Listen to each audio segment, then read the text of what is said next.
So good morning, you guys. So sorry if you were looking for the Advent videos earlier. We had shot all of them, but there was some technical issues. So now I'm doing this one from home today, but we should have the other videos up for the rest of the week later today.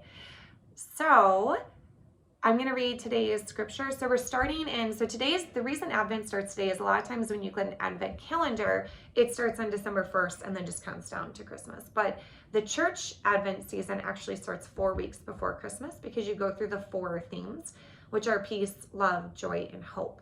They rotate in what order they go through, but those are the themes that you go through each week. So we started with peace.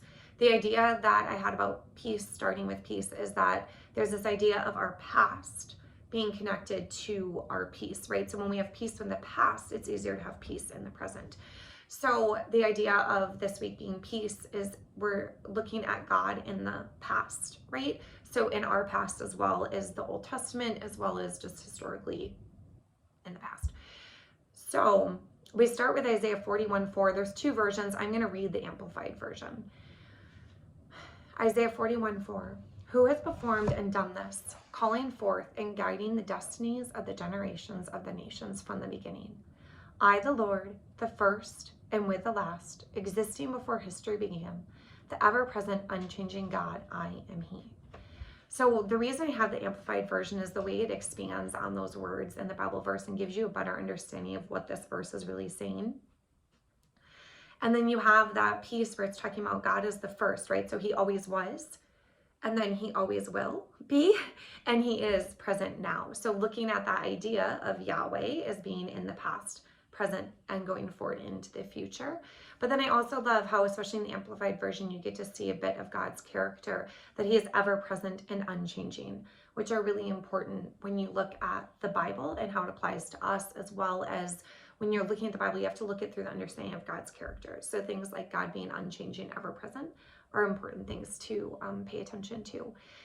So the other thing I really liked about this verse is that it says calling forth and guiding the destinies of the generations. And what I love about that is we are those generations, right? Generations in and of itself, that word has this implication of the past, present, and future, right? Because a generational thing, right, that goes through generations was happening in the past, it's happening in the present, and you're hoping that it continues to happen in the future. So when God says He's calling forth and guiding the destinies of the generations of the nations from the beginning, like He was calling us from the very beginning of time, but we're a part of those generations that He's calling forth now. What I also love about the idea is when you think about generations and something being passed down from generation to generation, you can also get this idea of like a legacy or an inheritance. And what we get through Jesus coming is we actually get to partake in Jesus's inheritance from God. So when He talks about the generations, not only do you have this lineage coming from the Old Testament forward into the New Testament, but then you also have this idea of this inheritance and these blessings that God promised in the Old Testament are fulfilled in Jesus in the New Testament, but they're also blessings that we get to partake in because of Jesus. So this is one verse that, as you can see, it's really packed with a lot of meaning.